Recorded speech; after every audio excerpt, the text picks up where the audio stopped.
Hello guys, it's morning time. What's the time? Now it is 8:10 in the morning. So nagising kami ni Tyler ng mga bandang 6:30. So ang aga. Bakasyon pero ang aga gumigising. So early in the morning, ang ginagawa ko, umiinom ako talaga ng tubig. Pero hindi pa ako nakainom. So dahil hindi pa ako nakainom, tayo ay iinom ngayon ng tubig. So we have this chia seeds. So, naghilamos ka na, nag-toothbrush ka na din. So, next na naman ito. Tapos, before ako gumawa ng mga bagay, magluto or what, anything, make sure ko muna na malinis yung bahay. Nililigpit ko pa yung mga higaan namin, lahat-lahat. Yung mga bottles ni Tyler. Tapos dapat malinis na yung bahay, walang nakakalat ng mga laruan. Yun usually ang ginagawa ko. Pag malinis na sa paningin ko, saka ako nagluluto. So, ang ginagawa ko dito, 1 spoonful, tinatansya ko na lang, chia seeds. Ayan. So, marami daw benefits to. Antioxidant din ito. Tignan natin. Actually, nag-try din ako nung malunggay, yung pinakuloang malunggay. Kasi sabi nila effective daw yun. So, ayan, todo, naman ako, pakulo ako. Parang 3 days ko yatang ginawa, straight. Pagkatapos nun, yung pang-4 na araw, pagising ko, hilong-hilo ako. So, napatunayan ko na very effective yun kapag kunwari mataas ang blood sugar mo. Kasi nung ininom ko yun, hilong-hilo ako. Na parang, basta na nasusuka, ewan. Hindi naman ako high blood.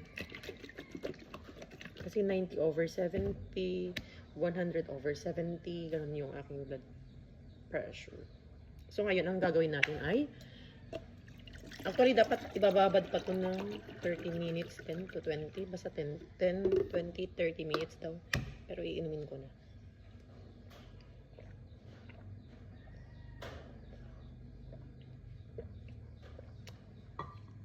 At mas maganda sana kung maligam gamit to kasi gamit ko malamig. Ayan. So gagawa tayo ngayon ng pansit. Yun po ang aming almusal.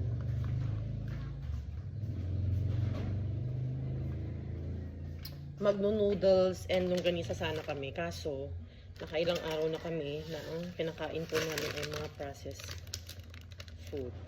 Ay, hindi. Oo. Puro kami hotdog, longganisa, sausage. Parang araw-araw na yatang nag-sausage si Tyler. Kasi may pinadala. Kaya sabi ko, para maiba naman. So, ibababad natin yung pansit. Kumeya!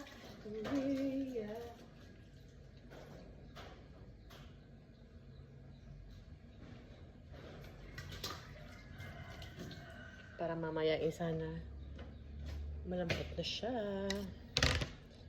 Ayan. Ngayon, mag-slice naman tayo ng mga Baguio vegetables ulit. Tada!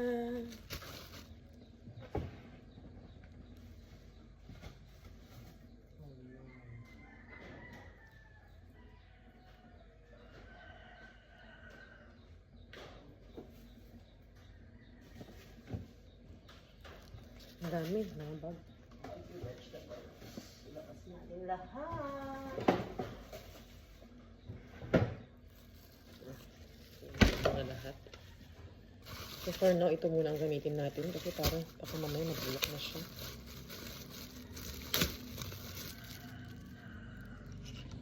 So, hanap tayo ng paglalagyan.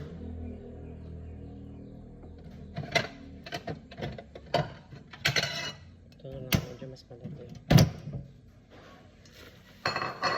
Actually, ang mahilig magluto sa amin yung asawa ko. Mahilig talaga siya magluto. Parang na-inspire lang ako.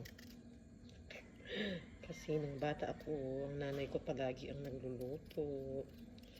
Ginagawa ko lang palagi noon ay mag-aral. Sabi niya mag-focus daw ako sa pag-aaral ko. Ewan wala ako masyadong nagagawa noong dalaga ako. Pero ngayong may asawa na ako, sabi ko sa nanay ko, ang hirap palang mag-asawa. Kasi trabaho mo lahat. So, mapipilitan ka talaga. Tapos ngayon, ang ginagawa ko tuwing bakasyon. Ngayon, kasi bakasyon namin 1 month. Lagi ako naglilinis ng bahay. Ang hirap palang i-maintain ang cleanliness sa bahay. Mas lalo may bangad akong bata. So, ang hirap. Kasi ang kulit na ng anak ko. Pero, worth it naman. Yan, nakikita mo siya. Very active. Kaso nasobrahan sa active. Yan, separate natin ito.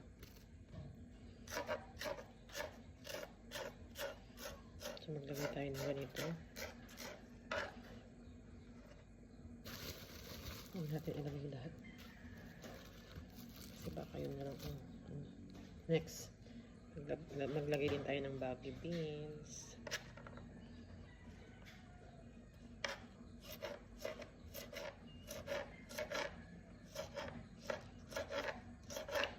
Ayan, huwain lang natin. Talagang maging nanay. Kasi pagising mo pa lang sa umaga, mag-isip ka na ano iluluto mo. Actually, ang maisip kong iluto ngayon ay noodles and longganisa. Pero sabi ko nga noodles. Maano naman yun. Kailangan din namin maganito. Maggulay-gulay.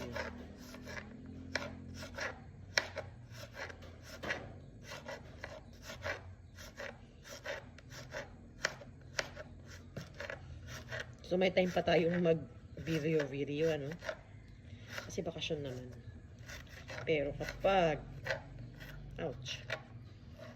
Pero kapag pasukan namin, or sa May, isabak na naman tayo mga teachers. So, habang wala pang May, medyo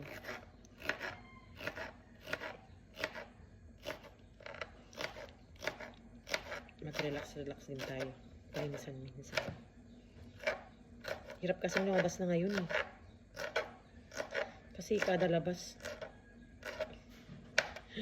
malaki ang gagastusin mo. Sabihin mo na 1,000 kada labas. Hirap.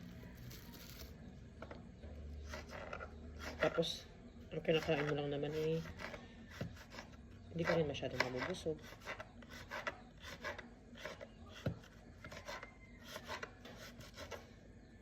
Ang mahal na kasi ng mga bilihin. Ano po? Halos wala ka nang mabili talaga. Kaya minsan natatakot na ako mamalengke. Takot na talaga. Opo. Sabi ko nga, paano pa kaya yung mga iba din? Kami nga po, 2 na kami nagtrabaho. Nahihirapan pa.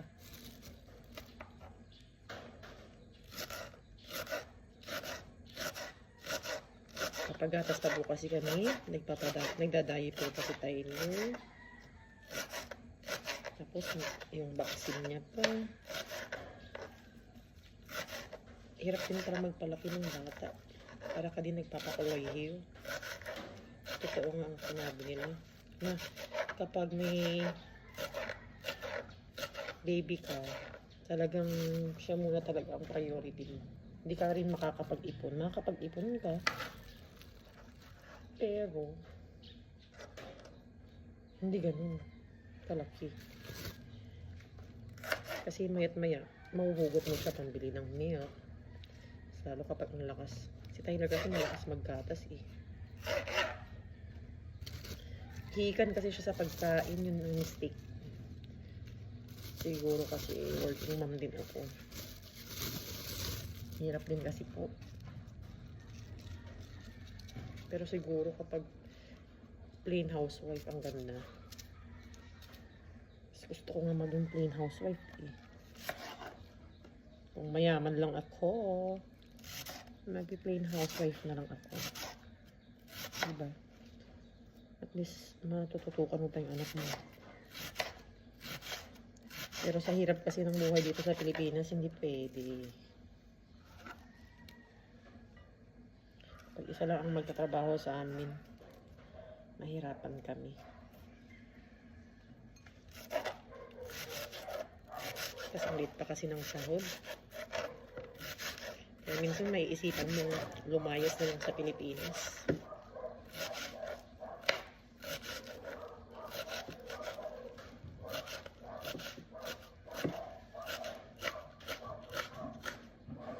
So, ayan, maraming cabbage ako nilagay kasi mahilig ako dito. Cabbage, hindi pala. Chinese petchay pala. Ito pala yung cabbage. Huwag na natin ito ilagay kasi ang dami na.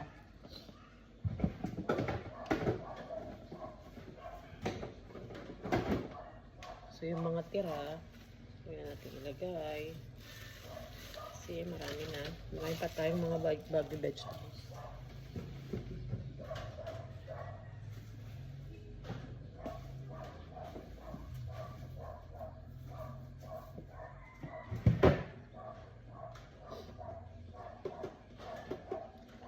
So, maghiwa tayo ng sibuyas. Lagyan na din natin ito. Itong sibuyas, actually, nabili ko pa yan kay Madam Ruby Solis. At kay Ma'am Peralta. Bili ako ng 1 kilo kay Ma'am Ruby. 1 kilo din kay Ma'am Peralta. Tapos may nagbigay pa. So, syempre tinanggap natin yun. Binigyan tayo ni Friendship Jerbies. So, ang dami nating stock ng sibuyas. So, itong sibuyas siguro namin nakaabot na ng 2 buwan. Diba? Malaking bagay yun. Kasi, pati mga condiments.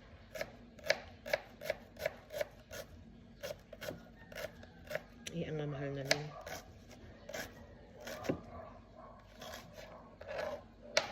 Maglagay din tayo ng bawang.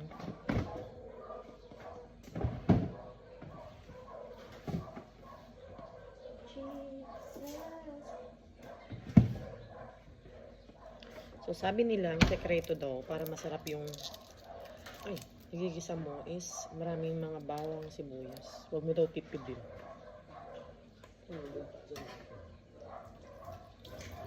Sabi nila. So, huwag natin tipirin. Huwag tipirin, pero 2 lang na ang lalagay ko.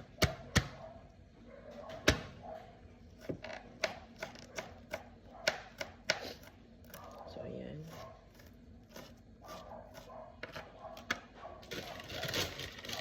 Damihan na natin para mabigay tayo sa kabila. Bigyan ko rin sila na.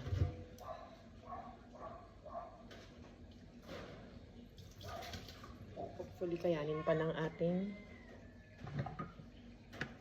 So, lagyan natin dito yung mga bawang, sibuyas. Mamaya hugasan natin yan. Next.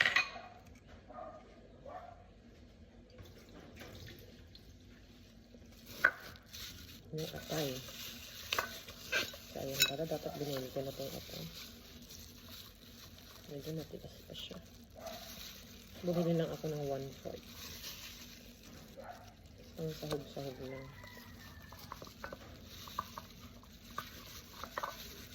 Kasi balak ko din sana mag-chop suey.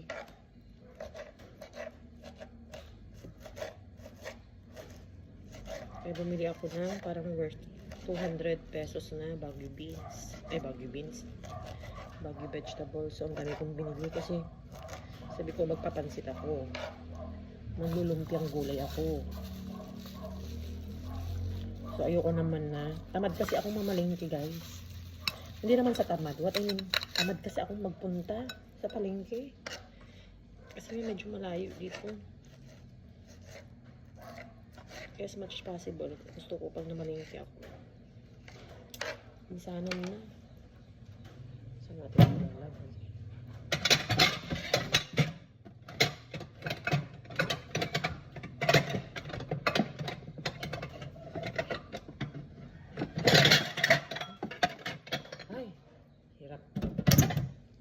dito na natin lagay. Konti lang nilagay ko.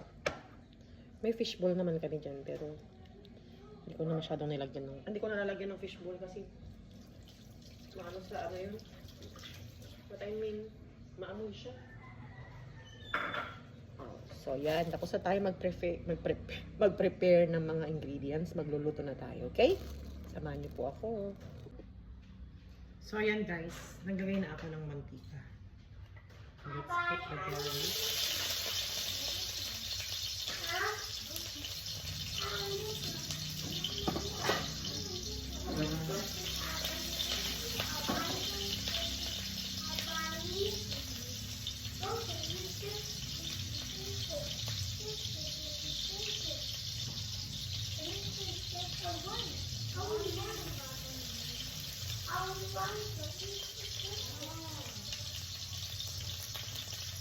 So, ayan, garlic and let's saute it for a while. Wag mo daw lulutuin masyado yung onion at garlic para daw hindi maalis yung nutrients na nakalagay doon. Then, next natin, gitaan. Atay ng manok.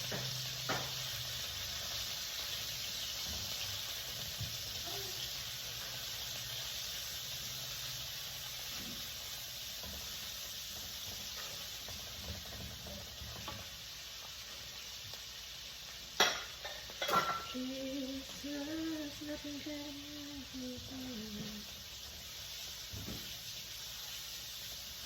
ayan, gisa-gisa na.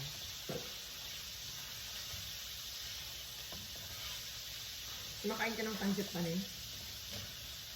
Di pa rin. Kumakain ka ng pancit. Ang po ng ulam natin. Then, after yan natin yung mga vegetables. Inugasan ko na pala ito mga cheese.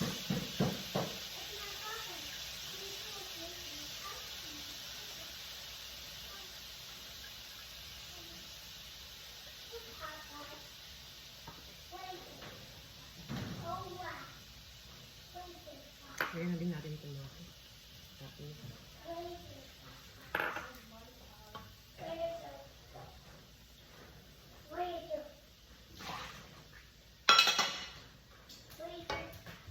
So, ayan, gisa-gisa na lang. Tyler! No, ah?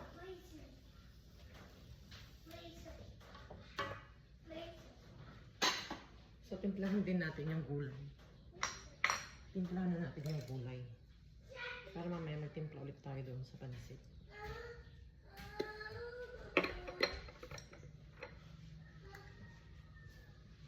So,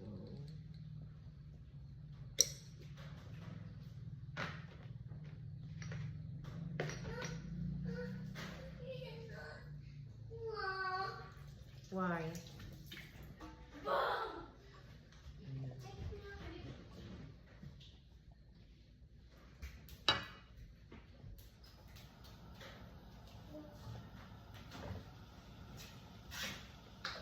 Nakasan ko yung apoy para ano? Mabilis maluto.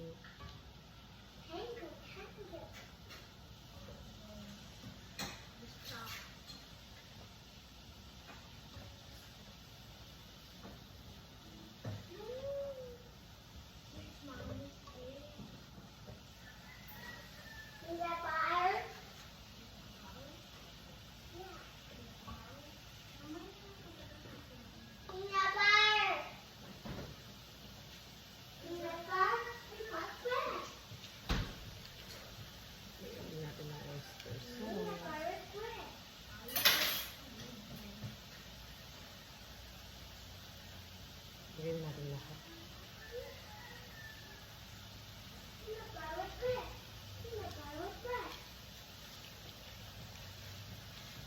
Ito pa yung natira natin nung gumawa tayo ng lumutang gulay.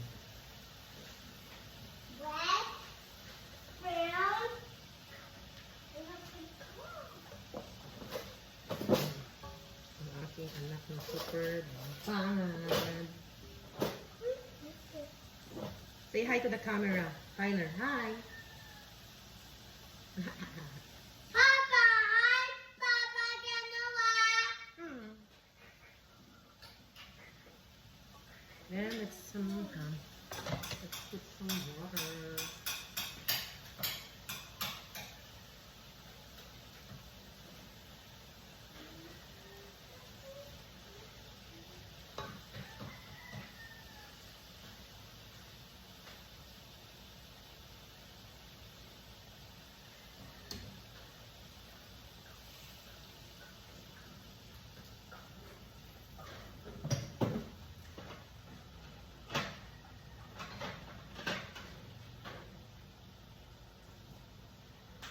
Shabba, shabba, chill.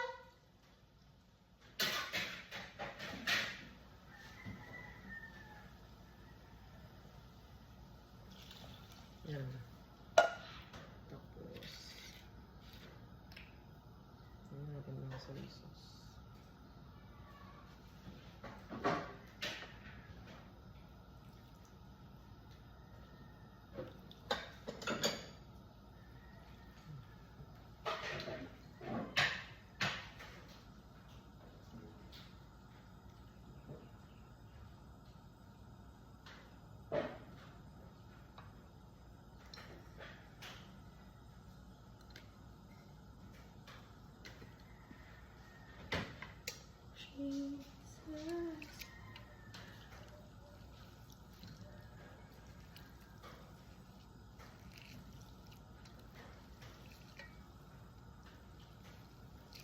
So, huwag na natin siyang hintayin kumulo. Ilalagay ko na siya. Para mamaya, medyo, gusto ko kasing basain. Ayoko nang tuling-tuling tayo.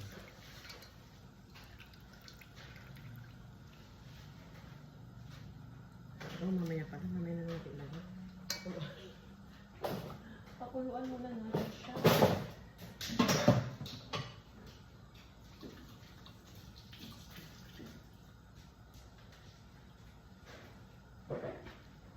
So, ayan. Ito na lang ang gagawin ko mamaya.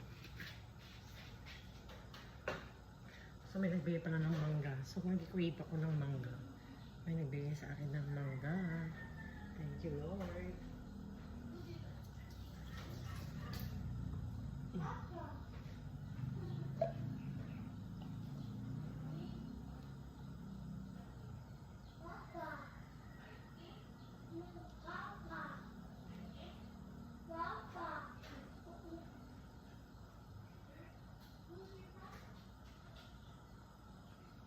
So, ilagay natin. Hindi ko na siya mahintay kumulo.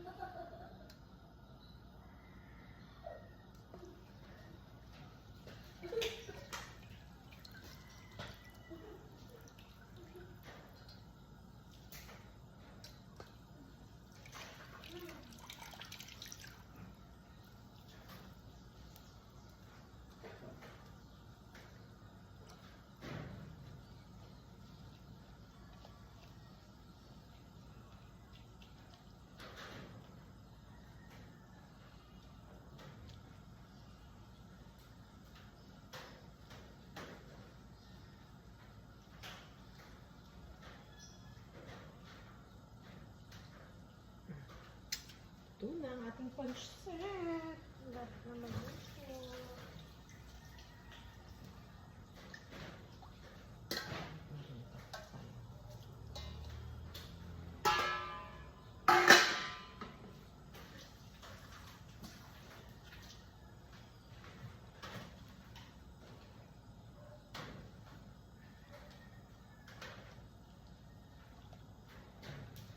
Actually, dapat kahapon ko pa ito niluto. Kasi tinatamad talaga ako. Hindi ko kasi talaga hilig magluto. Napipilitan lang. Pero kahit pa paano, okay naman. Tapos maglalaba pala ako ngayon. Pero kasi tinatamad na naman ako maglaba.